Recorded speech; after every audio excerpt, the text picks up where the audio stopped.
Gimana mengolah masalah jadi sakinah? Ini poinnya. Quran surah 4 ayat 19. Hebatnya ayatnya di perempuan, surah An-Nisa, karena sering memendam rasa sehingga masalah ini terus terpendam dan tidak mudah mendapatkan sakinahnya. Maka ketika sakinah ini didapatkan, muncullah kemudian pernyataan dalam Al-Quran. 1. Ya ayyuhalladzina amanu. Duhai pasangan suami istri yang masih merasa punya iman. Jangan wariskan sikap kurang baikmu pada pasanganmu. Allah sudah kasih bocoran sebelum menikah. Bahwa setelah menikah itu, maaf dengan kalimat ini, tidak seindah dan sesempurna seperti yang tergambar sebelum menikah. Tapi kalau ternyata tampak itu dalam pasanganmu, lihat, jangan marah. Itu dulu. Kalau pengen sakinah itu dulu satu, jangan marah. Maka Allah turunkan jalan dia sebelum itu terjadi. Kalau engkau dapatkan pasanganmu, dia berperilaku hal yang kurang wajar bagimu dari karakternya, satu, jangan marah dulu, kata Allah. Yang paling indah apa? Yang paling indah. Sabar dulu, ini bahasa tafsirnya ya. Karena aku pasangkan dia denganmu, karena kelebihanmu itulah yang menyempurnakan kekurangannya. Jadi, kalau ingin mendapatkan sakinah, memang secara konseptual ideal. Secara praktikal kembali pada niat dan tujuan kita. Itu poinnya. Jadi begitu pulang, kalau pengen ini, nih, jangan cari kekurangan, karena percuma pasti dapat. Jadi kalau satu mengungkap, yang lain membalas, pasti akan dapat semua. Tapi kalau satu i'tidal, yang satu ruku, Allah turunkan tensinya. Yang terjadi apa? Semua sama-sama sujud. Itulah sebabnya ketika i'tidal selesai, semua sujud. Dan tidak ada masalah rumah tangga selesai dengan indah, kecuali ketika suami dan istri sujud bersamaan. Yang terakhir, ayat ketiga itu, Quran surah ke-17, ayat 23 sampai 27. Kompak dengan orang tua. Jadi ketika Anda melukai pasangan, Allah melukai orang ya yang telah menitipkan kepada Anda dari orang tua dan yang telah menciptakannya Allah Subhanahu wa taala. Itu poinnya. Dan ini wasiat Nabi sallallahu alaihi wasallam sebelum meninggal. Ya. Ittaqullaha fin nisaikum, hai para pasangan suami istri saling bertakwa kepada Allah. Tautkan dirimu sama Allah kalau pengen sakinah. Kalau pengen hartanya cukup melimpah, tautkan sama Allah. Kalau pengen rahmah, tautkan sama Allah. Kalau pengen terjaga, ini poinnya. Jadi sholat itu bukan hanya ibadah ritual yang membuat kita terkoneksi dengan Tuhan, tapi lebih dari itu pancarannya membuat kita bahagia dalam berkeluarga, tenang dengan teman-teman, damai dalam kehidupan, melihat semua orang tuh baik. Bismillahirrahmanirrahim. Assalamualaikum warahmatullahi wabarakatuh. Dan ukuran berdiri Nabi itu yang standar 100 ayat Al-Baqarah, yang paling sedikit, ya. Yang di atas itu kurang lebih 5 juz 4 halaman sampai An-Nisa ayat 176. Artinya berdirinya. Maksud saya saking menikmatinya merasa sholat di hadapan Allah. Itu yang paling Nabi rindukan. Jadi yang paling dirindukan Nabi itu adalah saat-saat menghadap Allah. Maaf ya, teman-teman nggak pernah ketemu anak misalnya atau teman, udah lama nggak ketemu, dia pergi keluar negeri, tiba-tiba kasih kabar, nanti aku pulang besok ya, mendarat di Suta jam 9. Kira-kira Anda datang ke bandara jam berapa? Jam 8. Mustahil. Ya. Yang paling dikangenin, yang nggak pernah jumpa. Kadang-kadang ada jam 7 udah di sana. Nunggu. Ya. Kita nggak pernah lihat Allah. Tapi selalu dikasih. Kita selalu menghitung yang belum dapat. Nggak pernah menghitung yang sudah diberikan. Yang sudah ada nggak pernah dilihat. Sehingga nggak merasakan berapa banyak yang dikasih. Sehat, usia, kenyamanan. Baru ada masalah sedikit, kacau. Padahal ribuan tahun sebelumnya, ribuan masalah sebelumnya sudah Allah selesaikan. Kan? Jadi ketika melihat dengan itu dan nggak pernah lihat Allah, kenapa nggak ada rasa kangen? Dan satu-satunya cara kita menghadap Allah dalam sholat. Makanya Nabi mencontohkan saking bahagianya, rukunya itu panjang. Tapi bukan dia ada-adakan mesti panjang, bukan. Ya, poinnya adalah sampai kamu tenang ruku.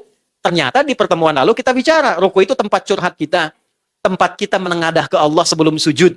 Nah, sampai kita curhatkan masalah kita, tenang kita, bacaan sudah keluar, darah mengalir dengan enak, baru naik. Rasakan sampai punya kepasrahan, baru naik. Kalau belum ada kepasrahan, jangan naik. Karena ada hikmah, ada rahasia dalam i'tidal itu. Apa rahasianya? Ketika Anda rukunya benar, ada bacaan yang dibimbing oleh Nabi untuk meminta apapun kepada Allah dalam berdirinya. Dan Allah langsung balas dengan bahasa apa yang kau minta. Sepenuh langit, sepenuh bumi, atau sepenuh keduanya, apapun yang kau minta, aku kabulkan sekarang sepanjang itu kebutuhan dunia dan akhirat. Makanya rumusnya dalam sholat, sepanjang Anda tunduk, Allah pasti angkat. Tapi kalau Anda selalu mengangkat diri, Allah pasti rendahkan Anda. Ya, kalau kita merendah, Allah tinggikan. Kalau kita meninggi, Allah rendahkan. Anda punya kedudukan. Sombong, meninggikan, Allah pasti rendahkan. Walaupun kuasanya tinggi, tapi orang lain pasti akan mencela. Sombong tuh. Ya kan? Punya harta, arogan, pasti direndahkan. Tapi ketika Anda membawa sifat rendah, tawadu, ya kan? Rendah hati, turun, itu Allah angkat. Viralnya yang baik-baik, yang bagus-bagus, yang mulia-mulia. Itulah spiritnya ruku. Begitu kita merendahkan diri, tenang diri kita, pasrah sama Allah, diangkat oleh Allah. Dan diangkatnya dalam keadaan seimbang. Seimbang itu yang tidak tegak, sempurna. Sempurna dirinya, sempurna jiwanya, sempurna ketenangannya, dan sempurna jawaban doa yang Allah berikan kepadanya. Makanya ketika kemudian kita bangun, kita katakan, dan kalimatnya tidak sama dengan semua gerakan perpindahan. Mas Baim dari berdiri, mau ke ruku, baca apa? Allahu Akbar. Dari i'tidal ke sujud, baca apa? Allahu Akbar. I'tidal berdiri ke sujud. Allahu Akbar kan? Bangkit dari sujud apa? Allahu Akbar. Duduk di antara dua sujud ke sujud, baca apa? Allahu Akbar. Cuman satu bacaan dari ruku ke i'tidal, bacaannya beda. Sami'allahu liman hamidah. Ya Allah, Engkau pasti dengar curhat aku tadi dalam rukuku. Ya Allah, Engkau dengar pasti pujianku yang aku berikan padamu dalam rukuku. Aku sudah merendah seperti apa yang Kau perintahkan. Aku memujimu seperti apa yang telah Engkau perintahkan. Aku curhatkan diriku, pasrahkan seperti apa yang Engkau perintahkan. Dan pasti Engkau akan mendengar apa yang aku akan mohonkan. Kalau dengan aku sampai tegak berdiri seperti apa yang Kau mintakan belum Kau kabulkan, tunjukkan dengan cara apa lagi aku mesti memohon kepadamu. Maka ketika kita mengatakan, Sami'allahu liman hamidah, Rabbana, kenapa pakai Rabb? Rabb itu adalah nama perjanjian dari Allah pada dirinya untuk mengabulkan apapun yang kita minta dalam kebutuhan hidup kita. Itu ada di Quran surah ke-7 ayat 172. Quran surah 7 ayat 172. Wa idh akhadha rabbuka, pakai Rabb, bukan Allah di situ. Kalau Allah nama Tuhan. Selain itu nama sifat bagi Tuhan. Wa idh akhadha rabbuka, dan ketika Rabbmu mengambil perjanjian denganmu sebelum dilahirkan. Usia 4 bulan kandungan. Ya. Ini kalau sudah 4 bulan, 5 bulan, 4 bulan ke atas itu sudah ada roh tertanam. Yang sedang mengandung, kalau kandungan di atas 4 bulan ke atas, sudah ada rohnya. Izin sebelum mungkin saya lupa, doanya nanti ada khusus ya. Saya ajarkan Quran surah 7 di ayat 189.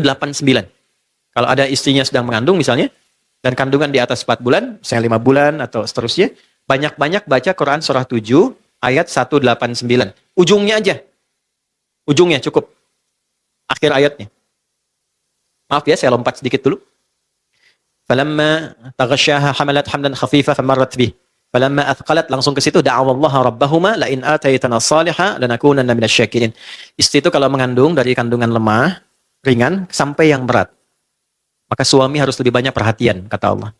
Karena nggak mudah dalam mengandung itu. Itu bahasanya gitu. Falamma athqalat, suami berikan perhatian lebih. Miring kanan susah, kiri susah, berat. Selalu hadirkan kebahagiaan dan keceriaan. Sehingga berpengaruh pada janinnya. Itu bahasa Quran. Dampingi istrimu dalam berdoa. Apa doanya? Lihat ujung ayatnya. La in ataitana salihah lanakunanna minasyakirin. Itu bahasa Qurannya. Bahasa kitanya, ya Allah, mohon ganti rasa sakit yang dirasakan oleh istriku dalam mengandung dengan lahirnya anak yang soleh, ya Allah. Boleh dengan bahasa kita. Boleh, itu perbanyak sama orang tua, calon orang tuanya, suami dan istrinya, perbanyak. Minta anak soleh itu sejak dalam kandungan. Ya, jadi kalaupun nama suaminya soleh, ibunya solihah, nggak baca ini, ya nggak dapat. Ya, oke ya. Nah, ini poinnya. Nah, balik ke sini, ayat 172-nya. Wa idh akhadha rabbuka, ketika roh ditiupkan, usia 4 bulan kandungan, min bani Adam min zuhurihim dzurriyyatahum wa asyhadahum. Terjadilah komitmen dengan Allah, komitmen syahadat namanya. Perhatikan syahadatnya. Alastu bi rabbikum. Jawabnya, qalu bala syahidna. Ini yang menjadikan semua yang terlahir dari rahim perempuan manapun dia suci dan bersih dengan fitrah. Karena bersyahadat. Tapi perjanjiannya, kalau kamu menjaga syahadat ini, sampai kamu wafat, aku akan menjadi Rabb untukmu. Apa itu Rabb? Rabb adalah pemilik sifat rububiyah yang sempurna. Yang memperhatikan, memberikan kebutuhan. Kalau sakit dia yang menyembuhkan. Kalau butuh apa-apa dia yang memberikan. Kalau kemudian Anda salah, dia maafkan. Kalau dosa, dia ampuni. Semua sifat kebaikan diberikan. Itulah sebabnya ketika kita terlahir, kemudian kita konsisten menjaga dan punya kebutuhan sesuatu, kita panggil nama Allah dengan nama Rabb sebagai komitmen perjanjiannya. Makanya kenapa doa banyaknya pakai Rabb. Rabbana dzolamna anfusana. Rabbana atina fid dunya hasanah. Rabbana la tu'akhidna in nasina aw akhtana. Rabbighfirli wa liwalidayya. Kenapa pakai Rabb? Karena Karena itu adalah nama khusus bagi Allah sebagai komitmen perjanjian untuk menjawab doa. Dan itu satu-satunya dalam i'tidal. Begitu kita bangkit, ini bukan ilmu takatik ya. Sami Allahu liman hamidah, seperti tadi saya terangkan. Rabbana walakal hamd. Ya Allah, engkau berjanji dengan namamu akan mengabulkan apa yang aku minta. Sekarang aku telah tunaikan apa yang engkau minta. Dan aku puji engkau dengan komitmenmu untuk mengabulkan apa yang pernah engkau janjikan. Dijawab oleh Allah, mil as-samawati, wa mil al-ardi, wa mil ma syi'ta min syai'in ba'du. Engkau mau minta apa? Mil as-samawati, sepenuh semua 7 langit. Permintaanmu sepenuh langit. Wa mil al-ardi, engkau punya kebutuhan sepenuh bumi. Wa mil ma syi'ta, atau engkau punya kebutuhan sesuai kehendakmu di luar langit dan bumi. Min syai'in ba'du, setelah aku tawarkan sepenuh kebutuhan yang engkau mohonkan itu. Minta sekarang. I'tidal itu nggak main-main. Kalau rukunya benar, kemudian kita berdiri tegak sebentar, baru mohon. Itulah sebabnya kenapa kunut baik nazilah ataupun yang subuh itu letaknya setelah i'tidal. Yang dijaharkan. Karena posisi yang terkabul di situ. Nah, peluang ini karena kurang informasi jarang dimanfaatkan. Padahal kita bisa curhat apa saja. Tapi tidak. Masih dengar? Teman-teman pernah dengar kisah viral nggak? Ada orang langsung berkata begini, sahabat, karena tahu ilmu ini dia katakan begini, hamdan katsiran thayyiban mubarakan fih. Itu bukan dari Nabi. Terdengar oleh Nabi. Begitu selesai sholat, Nabi komen. Kalau Nabi sudah komen kan kita tinggal like and subscribe kan? Ya, nggak usah komen lagi kan? Ya, siapa tadi yang bicara katanya? Semua diam, takut salah. Begitu Nabi sampaikan, tadi waktu bacaan itu diutarakan, aku melihat banyak malaikat turun berebut untuk mencatat bacaan itu. Hamdan katsiran thayyiban mubarakan fih. Dia minta, ya Allah, aku memujimu, aku hanya minta yang terbaik menurut ridhamu, yang banyak kasih ya Allah, yang diberkahi dalam permintaan itu. Pintar tuh orang tuh. Hamdan katsiran thayyiban mubarakan fi. Allah, engkau perintahkan aku muji dan minta aku puji dan aku pinta. Aku muji kepadamu dengan banyak, mohon aku kasih yang banyak dan berkah. Kalau ilmu, ilmu yang banyak dan berkah. Kalau harta, harta yang banyak dan berkah. Itu kan? Kalau anak, anak yang banyak dan berkah. Kalau istri cukup 1 dan berkah. Oke, baik. Lihat sini baik-baik. Bisa dipahami kan? Tapi awalnya dari ruku. Pertanyaan saya, berapa banyak orang sholat yang memanfaatkan momentum ini untuk berdoa? Itulah sebabnya dalam doa kunut yang dijaharkan posisinya ba'da i'tidal. Setelah mengatakan itu baru disampaikan, Allahumma hadina fiman, ya Allah berikan aku hidayah dan tempatkan aku di tempat orang-orang yang mendapat hidayah. Kalau bekerja, teman-temanku dapat hidayah. Di rumah tangga, keluargaku dapat hidayah. Wa afina fiman, sehatkan aku dan tempatkan aku di tempat orang-orang sehat. Wa tawallana fiman, palingkan aku dari segala hal yang tidak engkau sukai dan tempatkan aku di tempat orang-orang yang engkau sukai. Wa barik lana fima, berkahi ya Allah pada setiap pemberian yang kau titipkan kepada aku. Wa qina syarra ma qadait, jauhkan ya Allah dari berbagai keburukan yang mungkin tampak dalam kehidupan. Sudah. Minta turun. Berapa banyak di antara kita yang sholat memanfaatkan momentum ini? Tapi tidak sedikit yang berdoa tidak terkabul karena rukunya tidak sempurna. Maka sempurnakan ruku, manfaatkan i'tidal. Orang-orang yang selalu merendah, ini filosofi terakhir yang mau saya sampaikan. Sekarang tarik ini ke semua profesi kita. Perempuan, perannya adalah anak, istri, ibu, nenek, dan seterusnya. Sebagai saudari, sebagai teman, dan sebagainya. Coba rukunya jangan cuma ritual. Saya ulangi, rukunya jangan hanya ritual. Kalau sampai ritual, itu baru fikih. Sedangkan dalam praktek ritual, itu ada hikmah. Ada 5. Al-Baqarah ayat 151. Kama arsalna fikum rasulan minkum yatlu 'alaikum ayatina 1, wa yuzakkikum 2, wa yu'allimukumul kitaba 3, wal hikmah 4, wa yu'allimukum ma lam takunu ta'lamun 5. Semua ibadah itu 1. Mendekatkan kita kepada ayat. Mesti ada dalil, kenal Allah. Salat tuh kenal Allah, bukan cuman gerak-gerak dan baca-baca. Enggak kenal, enggak khusyuk. 2, wa yuzakkikum, merubah kita lebih baik. Oke? Prakteknya nanti dalam akhlak. Makanya semua gerakan sholat melatih kita lebih baik. Jadi anak, nggak ada mantan ibu, nggak ada mantan ayah. Semua siapapun kita sekarang, ada atau tidak ayah ibunya, hidup atau wafat, tetap sebagai seorang anak. Ya, dan diatur sempurna dalam Quran. Baik itu muslim ataupun non-muslim. Tunduk, jadi anak tuh ruku. Supaya Allah angkat kehidupan rumah tangganya menjadi baik. Ya, sepanjang orang tuanya masih ada, berikan bakti sempurna. Tunduk. Karena apa? Bukan karena orang tuanya, karena Allah perintahkan. Itulah ihsan. Karena Allah yang suruh. Kalau Allah nggak suruh, nggak harus saya lakukan. Tapi karena Allah suruh. Even itu orang tuanya misalnya belum muslim, tetap disuruh. Turun surat kok, surah 31, ayat 14 sampai 15. Ayat 15-nya itu dalam sekali. Wa in jahadaka ala an tusyrika bima laysa laka bihi ilmun fala tuti'huma wa sahibhuma fid dunya ma'rufa. Kalau engkau beda keyakinan dengan orang tuamu, engkau muslim, dia belum. Lihat bahasanya, dia belum. Karena ada harapan bagi kita untuk mereka supaya menjadi muslim. Yang paling hebat apa? Kalau dipaksa pindah keyakinan, silahkan tolak dengan cara yang halus, tanpa menyakiti. Tapi jangan putus hubungan dalam urusan dunia untuk mendakwahinya. Apa urusan dunia itu? Kalau dapat penghasilan, bagi. Kalau sakit, tengok. Kalau pegal, pijitin. Itu nggak diputus. Nggak diputus. Di mana ada ajaran agama begitu? Dan itulah ruku.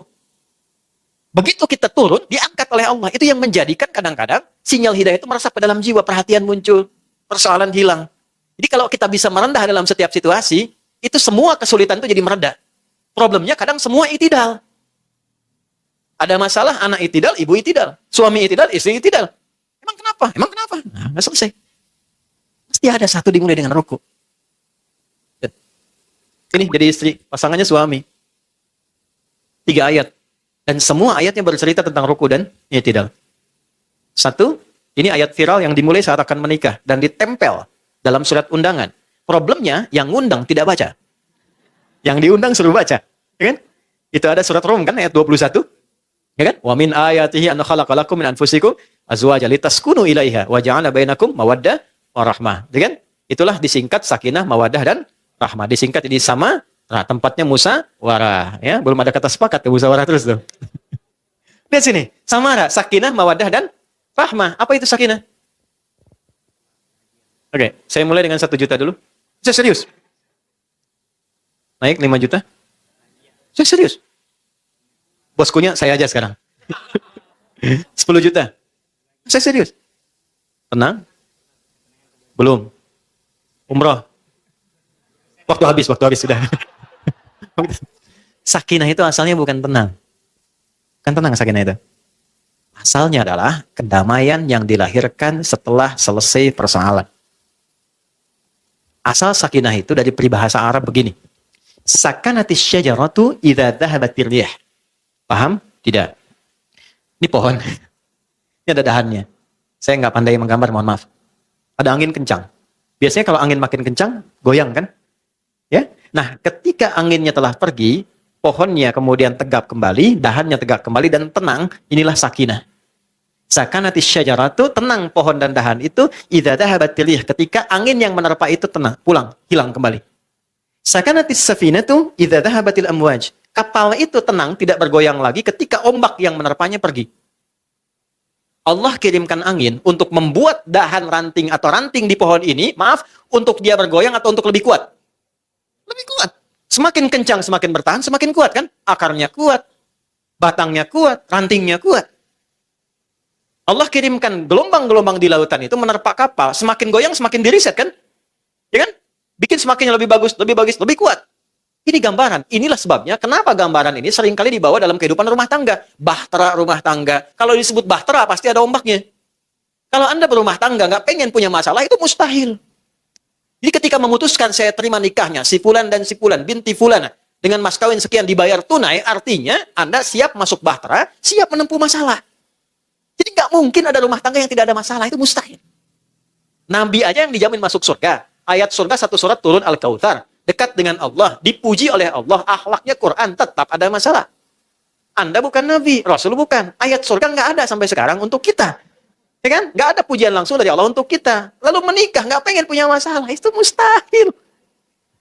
Jadi ketika kita menikah, ya, Anda dengan pasangannya masing-masing, menikah, dan ada masalah, itu artinya apa? Artinya rumah tangga kita benar menurut Allah. Kan? Habis itu. Alhamdulillah. Oke? Jadi kalau punya masalah, itu benar. Nah, tapi poinnya, bagaimana mengolah masalah jadi sakinah itu. Itu yang belum dalamnya, itu belum sampai situ. Kalau menemukan masalahnya, oke, sampai situ. Sakinahnya bagaimana? Karena kan prinsip dasarnya begini, ada masalah, mesti berubah jadi sakinah. Itulah rumah tangga. Kalau cuma masalah, nggak ada sakinahnya, itu pisah. Ini tangganya, ini rumahnya.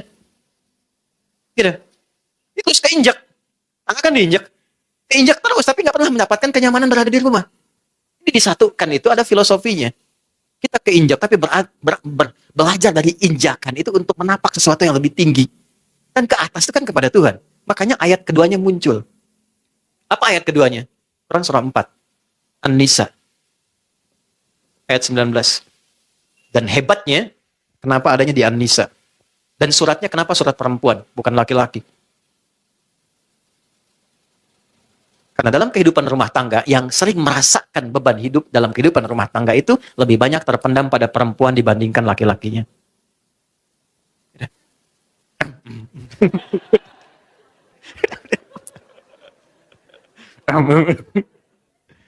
Tapi ada seninya, ada seninya. Di sini sikapnya ada. Tapi dahsyatnya di surat ini, perannya dibagi sama oleh Allah, laki-laki dan perempuannya. Cuman dijelaskan.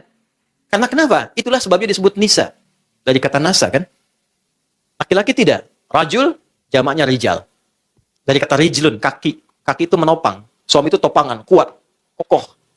Senangnya beraktivitas. Wajar. Jadi kalau menemukan suami giat, beraktivitas, senang, nah itu suami. Wajar. Ya, dan berwibawa. Ya, tidak gemulai. Makanya rajul, rijal. Ya, berwibawa, tegap. Ya, Anda bayang lah kalau saya buka dengan kalimat jamaah gitu kan. Semua ya, beda rasanya. Ya. Jangan kebayang apa-apa, ya, ini ke saya gitu kan. Lain kan rasanya tegap. Sempurna. Baik. Ya itu rajul. Jamaknya rijal. Jadi kalaupun kumpul, kumpulnya seputar itu aja. Ngobrolin bisnis, ngobrolin gimana lari, gimana basket, gimana ini. Itu aja. Itu laki-laki. Perempuan tidak. Nama perempuan itu mar'ah kalau sendirian. Mar'atun. Gini. Sama kayak cermin, mir'ah. Cuman beda harokat. Ya. Mar'ah, mir'ah. Cuma beda harokat. Tapi kayak cermin. Makanya seringkali perempuan lekat dengan cermin kan? Ya kan? Mau kesini ngaca, dandan kan? Turun lihat spion. Sini lagi lihat lagi kan? Itu normal, normal. Tapi mar'ah itu punya 3 makna. 1, yang senang tampil indah. Kayak lekat dengan cermin. Angkat, dandan, kadang pakai seragam dan sebagainya gitu kan? Biasa, normal. Pulang, saya mau berangkat, baju sedikit terlipat, diberhentikan. Gitu kan?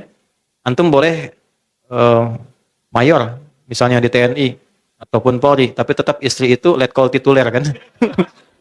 Paling tinggi, berhenti, rapikan dulu. Karena ingin keindahan, rapi. Makanya aneh kalau perempuan nggak senang tampil indah itu aneh. Ya, 2, senang tampil terhormat. Jadi, kalau ngumpul cerita ibu-ibu nggak mau kalah kan? Nah, harus naik terus kan? Itu biasa itu. Biasa. Anak saya ikut les. Oh, anak saya juga, padahal belum kan? 3, mar'ah itu seperti mir'ah, punya nilai rasa yang tinggi. Jadi di perasaannya, bukan di pikirannya. Laki-laki keluar, pikirin selesai hilang. Perempuan nyampe ke sini. Makanya diibaratkan oleh dalam bahasa Arab, al-mar'atu kal mir'ah. Perempuan seperti cermin. Cermin, dipakai bercermin. Kalau saya lempar dengan batu pecah kan? Bisa nggak disusun kembali? Jangan salah, bisa. Dia bisa disusun kembali, tapi sulit memantulkan bayangan yang sempurna. Nah, sifat perempuan sama seperti cermin. Kalau dia terlukai, cepat memaafkan, tapi sulit melupakan apa yang telah dilakukan. Asik. Wah, bikin saja. Itu betul. Ada asiknya. Asik. Ya, dia bisa memaafkan, tapi sulit melupakan apa yang dialami. Makanya ketika disusun itu, yang lain muncul lagi. Yang kejadian sekarang. Tapi masalah listrik yang 17 tahun yang lalu muncul lagi. Kamu dulu juga kan begitu. Kan padahal masalahnya yang sekarang. Karena yang dipendam. Tapi yang saya bahas bukan itu. Yang saya bahas, itu kalau sendirian, dia kalau banyakan menjadi nisa. Makanya nisa itu bukan surat perempuan. Bukan surat wanita. An-nisa itu perempuan-perempuan. Dari kata nasa. Nasa itu yang gemar mencurahkan apa yang dirasakan. Maksudnya perempuan sependiam apapun, itu kalau kumpul ketemu temannya suka cerita. Ya, dan kadang yang diceritakan apa yang seharusnya ditutupi, yang nggak boleh dibuka. Itu problemnya. Makanya di ayat 34 diminta hati-hati kalau cerita. Jangan sampai ngungkap apa yang harusnya ditutup. Khususnya tentang suami dan keluarga. Kecuali ingin konsultasi pada orang yang dipercaya. Itu poinnya. Apa kabar ukhti? Udah ukhti tuh. Alhamdulillah baik. Masya Allah. Sehatnya sehat. Bisnis gimana? Lancar. Suami gimana? Di situ masalahnya. Ya, sebab istri itu akan selalu melekat apapun yang ada pada suami. Tidak sebaliknya. Ya kan? Akan melekat. Suami RT, istri ibu, suami bupati, ibu bupati. Istri RT, nggak ada bapak RT. Selalu sini. Jadi selalu ikut, selalu terbawa. Nah, turunnya ayat 19 ini adalah poin yang sangat luar biasa. Ya. Apa poinnya? Kita lihat dulu setelah pesan-pesan berikut. Kita lihat apakah dibalik atau dihapus nih. Dibalik Ustaz. Jazakallah khair, alhamdulillah. Biar fokus. Ya, mohon izin. Izin, Bang. Kasih. Masya Allah. Luar biasa. Alhamdulillah. Silakan kembali. Jazakallah khair. Kasih banyak. Gimana mengolah masalah jadi sakinah? Ini poinnya. Quran surah 4 ayat 19. Hebatnya ayatnya di perempuan, surah An-Nisa, karena sering memendam rasa sehingga masalah ini terus terpendam dan tidak mudah mendapatkan sakinahnya. Maka ketika sakinah ini didapatkan, muncullah kemudian pernyataan dalam Al-Quran. 1. Ya ayyuhalladzina amanu. Duhai pasangan suami istri yang masih merasa punya iman. Imannya dipertaruhkan. Dan latihannya nanti dalam sholat. Makanya nanti ada bab suami jadi imam, istri di makmum berdua sholat. Nanti di akhir saya tutup dengan itu. Ya. Hei suami dan istri yang masih merasa punya iman. Mohon maaf di terjemahan tuh dibatasi laki-laki itu kurang tepat. Karena ayat ini untuk keduanya. Kalau ada ayat Quran dibuka dengan iman, artinya perintah yang ada di ayat itu mempertaruhkan keimanan kita. Kalau bertindak benar imannya kuat, kalau menyalahi imannya bermasalah. Perhatikan. La yahillu lakum an tarithun nisa'a karha. Jangan wariskan sikap kurang baikmu pada pasanganmu. Allah sudah kasih bocoran sebelum menikah. Bahwa setelah menikah itu, maaf dengan kalimat ini, tidak seindah dan sesempurna seperti yang tergambar sebelum menikah. Kita sudah paham semua lah. Kalau sebelum menikah, yang paling sempurna kan pasangan. Yang paling ganteng dia, yang paling cantik dia, yang paling sempurna dia, segalanya. Tapi Allah kasih bocoran sebelumnya. Nanti sebelum menikah seperti itu, setelah menikah akan tampak karakter-karakter dan perilaku yang tidak terbayang sebelumnya. Maka rem pertama yang Allah sampaikan, hei suami, hei istri. Aku tahu tidak ada yang sempurna di antara kalian berdua, tapi jangan wariskan karakter kurang baikmu pada pasanganmu. Ya. Kalau istri terlampau cerewet, tahan cerewetnya. Terutama pada pasangannya. Kalau suami terlampau keras, tahan kerasnya. Hadirkan yang lembutnya pada pasangannya. Karena aku tahu, kata Allah, tidak ada yang sempurna. Tapi ini yang paling indah declare-nya. Ini yang paling indah. Ya, lihat ujung ayatnya. فَإِنْ كَرِهْتُمُوهُنَّ فَعَسَىٰ أَنْ تَكْرَهُوا شَيْئًا وَيَجْعَلَ اللَّهُ فِيهِ خَيْرًا كَثِيرًا. Tapi kalau ternyata tampak itu dalam pasanganmu, lihat, jangan marah. Itu dulu. Kalau pengen sakinah itu dulu satu, jangan marah. Misal, ini suami, ini istri. Tiba-tiba pada diri suami tampak satu sikap yang nggak disukai istri, yang nggak nampak sebelum menikah. Atau di awal-awal saat awal nikah nggak kelihatan. Tiba-tiba nampak. Kata Quran apa? Kata Allah, jangan marah dulu ya. Jangan buka celah untuk setan datang. Ada setan khusus yang memang menggoda kehidupan rumah tangga aja. Misinya cuma satu. Memecah belah hubungan rumah tangga. Namanya Dasim. Perempuannya Dasimah. Oke, muslim, muslimah, mukmin, mukminah. Dasim. Dasim itu tugasnya gimana caranya ribut terus suami istri. Padahal yang nggak wajar. Ada yang wajar, yang mesti dipertentangkan. Yang maksiat, yang ngajak keburukan, boleh didebat. Dengan cara yang elok, boleh keras dengan cara yang benar. Tapi pada yang nggak wajar, kok bisa bertengkar? Gitu. Persoalan sepele jadi besar, terus jadi kencang, kuat. Itu ada satu khusus yang provokasi. Itu ada di Quran surah 2, ayat 102. Dan itu dia bertugas sejak era Nabi Sulaiman alaihissalam. Janjinya. Quran surah 2, ayat 102. Diungkap di era Nabi Sulaiman, dimulai sejak zaman Nabi Adam. Jelas? Baik. Perhatikan. Yufarniquna bihi bainal mar'i wa zawji. Wattaba'u ma tatlu syayatinu ala mulki Sulaiman di atas sampai ke kalimat yufarniquna bihi bainal mar'i wa zawji. Di rumah tangga, gimana caranya pecah terus tuh. Rame terus, ribut terus. Sampai gak enak apapun. Maka Allah turunkan jalan dia sebelum itu terjadi. Kalau engkau dapatkan pasanganmu, dia berperilaku hal yang kurang wajar bagimu dari karakternya, satu, jangan marah dulu, kata Allah. Yang paling indah apa? Yang paling indah. Sabar dulu, ini bahasa tafsirnya ya. Karena aku pasangkan dia denganmu, karena kelebihanmu itulah yang menyempurnakan kekurangannya. Gitu. Saya dipasangkan pada istri saya, karena kekurangan saya yang sempurnakan istri saya. Bukan pada perempuan lain. Begitu sebaliknya. Kekurangan di istri, saya yang disempurnakan. Saya tuh paling nggak pengen datang ke talk show tentang keluarga. Kenapa? Karena saya harus menjaga kehormatan istri dan keluarga saya dengan pertanyaan-pertanyaan yang mungkin bisa mengungkap hal yang tidak seharusnya. Karena kalau dialog, saya ditanya, Ustadz, apa yang paling nggak suka dari istri? Saya katakan, saya semua suka. Karena Allah jadikan saya pasangannya untuk menyempurnakan kekurangannya. Gitu. Itu poinnya. Jadi jangan marah. Satu dulu itu. Karena Allah titipkan, mungkin bagi Anda suami senang marah, titipkan pada istri. Ini sabar, berapa tahun dia sabar? Kalau pada orang lain mungkin selesai. Tapi dititipkan pada pasangan ini karena ini yang mampu bisa menahannya. Ini yang menyempurnakannya. Nah, kalau sudah mendapatkan istri yang semacam ini, syukuri kepada Allah dengan menurunkan tensinya. Kenapa? Karena belum tentu kalau berpisah dengan dia bisa mendapatkan yang setabah ini. Sebaik ini. Kalau sudah didapatkan yang begini, ini rumus ini didapatkan di ayat berapa? Ya, di ayat 7 sampai 10, di surat berapa? Surah 91. Quran surah 91 Asy-Syams ayat 7 sampai 10. Wa nafsi wa ma sawwaha fa'alhamaha fujuraha wa taqwaha. Qad aflaha man zakkaha wa qad khaba man. Dalam diri manusia itu cuma punya dua kecenderungan. Satu, sifat baik, takwa. Dua, sifat kurang baik yang salahnya, fujur, nafsunya. Nafsu. Ini selalu ada. Jadi kalau di sini ada sabar, di sini pasti ada marah. Di sini ada jujur, di takwa, di sini pasti ada dusta. Anda mau katakan tidak ada dusta di antara kita, ya, tapi dustanya tetap ada.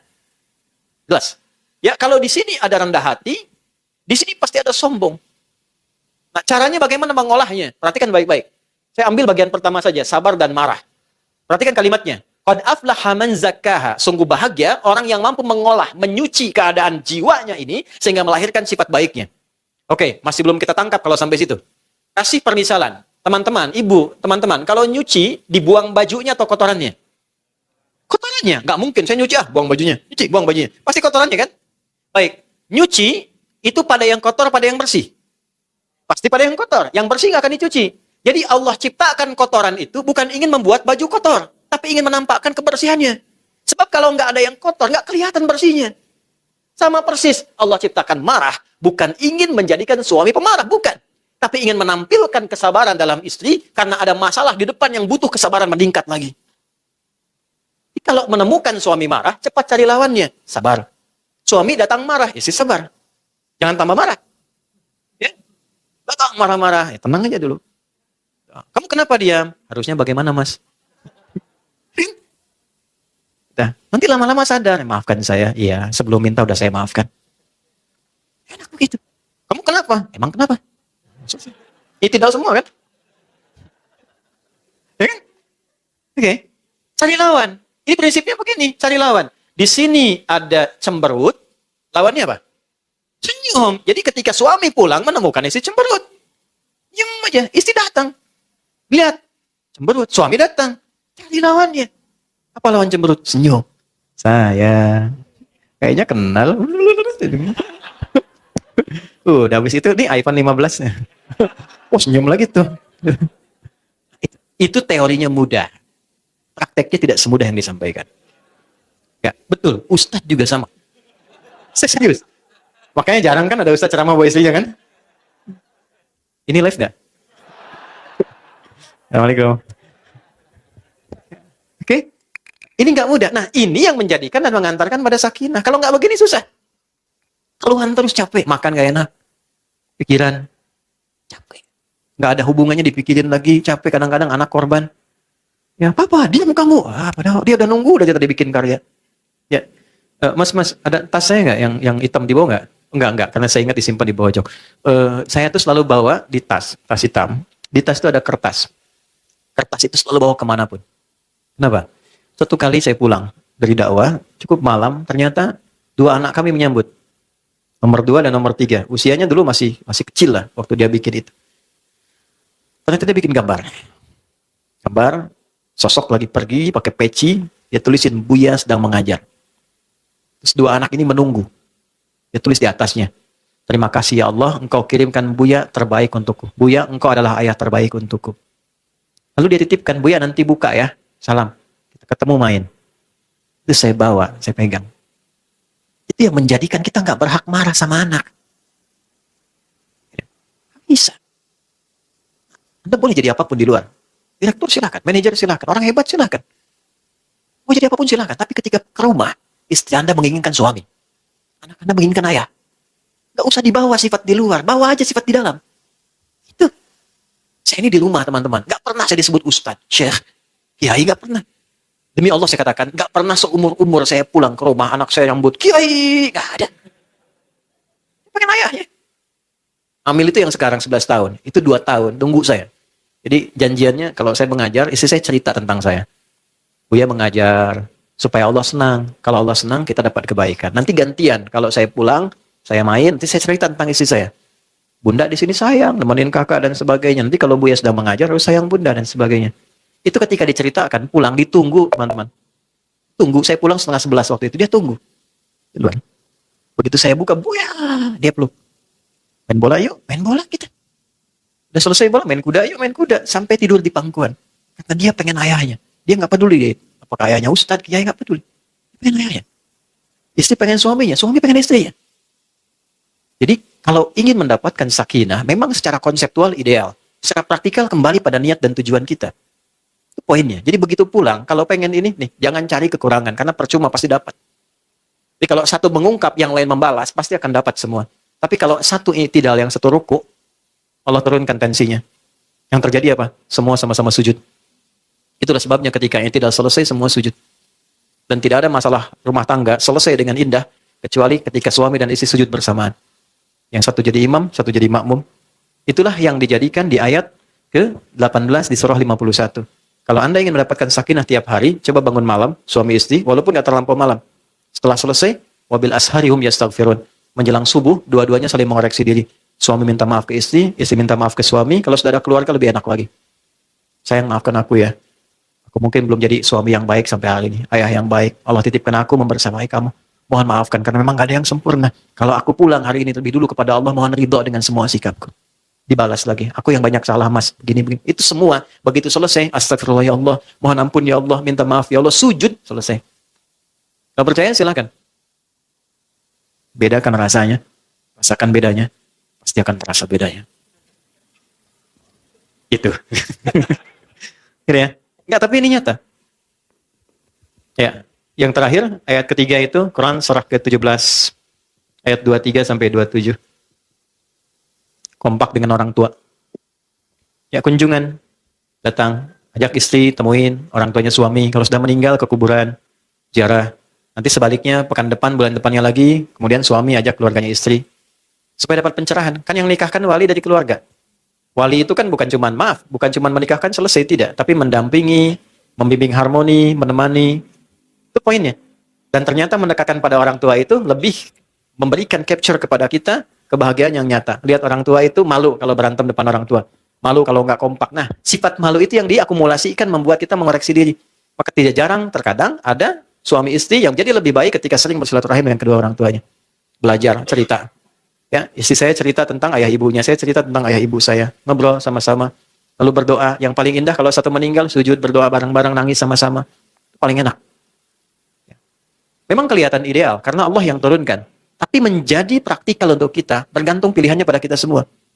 Karena itu ditutup kalimatnya di ayat 19 tadi, di Quran surah 4, Fa'asa antakrahu syai'a wa yaj'alallahu fihi khairan katsira. Mungkin kau nggak suka dengan masalah yang aku kirimkan, tapi kalau engkau bisa mengolahnya, aku kirimkan limpahan karunia yang banyak yang membahagiakan kehidupan keluargamu. Jangan marah. Rukulah dulu.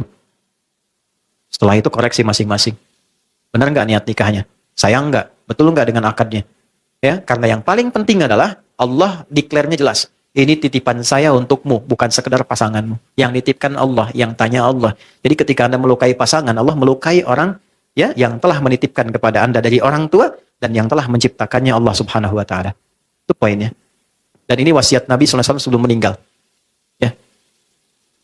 Ittaqullaha fin nisaikum, hai para pasangan suami istri saling bertakwa kepada Allah. Tautkan dirimu sama Allah kalau pengen sakinah. Kalau pengen hartanya cukup melimpah, tautkan sama Allah. Kalau pengen rahmah, tautkan sama Allah. Kalau pengen terjaga, ini poinnya.